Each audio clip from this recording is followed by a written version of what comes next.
Barcelona coach Xavi হার্নান্দেজকে বরখাস্ত করা হয়েছে। মৌসুমে কোনো শিরোপা জিততে না পারায় তাকে বরখাস্ত করেছে লা লিগার ক্লাবটি।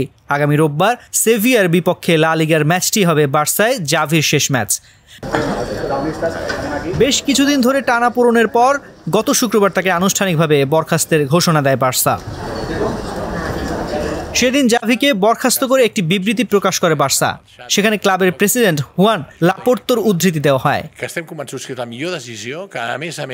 বিবৃতিতে বলা হয়, বার্সেলোনার প্রেসিডেন্ট জুয়ান লাপোর্তা জাভি হার্নান্দেজকে বলেছেন যে তিনি 2024-25 মৌসুম থেকে আর কোচ হিসেবে দায়িত্ব পালন করবেন না। জাভিকে দায়িত্ব থেকে অপসারণ নিয়ে বার্সার পক্ষ থেকেও একটি বিবৃতি দেওয়া হয়, যেখানে বলা হয় বার্সেলোনা কোচ হিসেবে কাজের জন্য জাভিকে ধন্যবাদ জানাতে চায়, যিনি একজন খেলোয়াড় এবং প্রথম দলের অধিনায়ক হিসেবে অতুলনীয় ক্যারিয়ারে শেষ করেছেন। এখানে ভবিষ্যতে তার সর্বোত্তম মঙ্গল কামনা করে ক্লাব।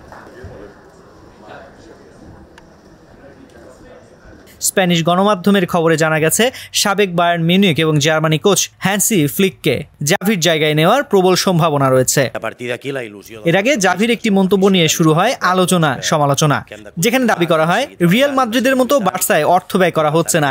ক্লাবের পেছনে খরচের দিক থেকে বার্সা থেকে অনেক এগিয়ে রিয়াল।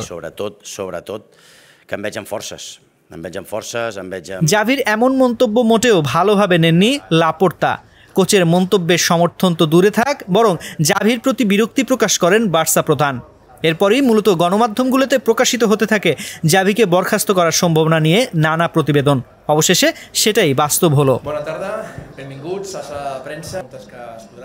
গত জানুয়ারিতে একের পর এক দলের ব্যর্থতার দায় নিয়ে চলতি মৌসুমের পর আর বার্সার সঙ্গে না থাকার সিদ্ধান্ত নিয়েছিলেন Xavi.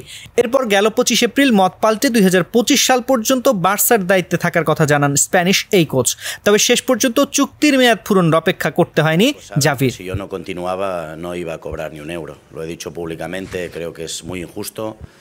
Es directamente a dañar a mi persona, no me conocen, saben perfectamente. Functionality O নান্দনিকতার perfect combination, scientific nozzle O brass burner cap, 50,000 bar auto ignition, 25% পর্যন্ত গ্যাস সাশ্রয়ী, RFL গ্যাস স্টোভ, নিরাপদ ও গ্যাস সাশ্রয়ী।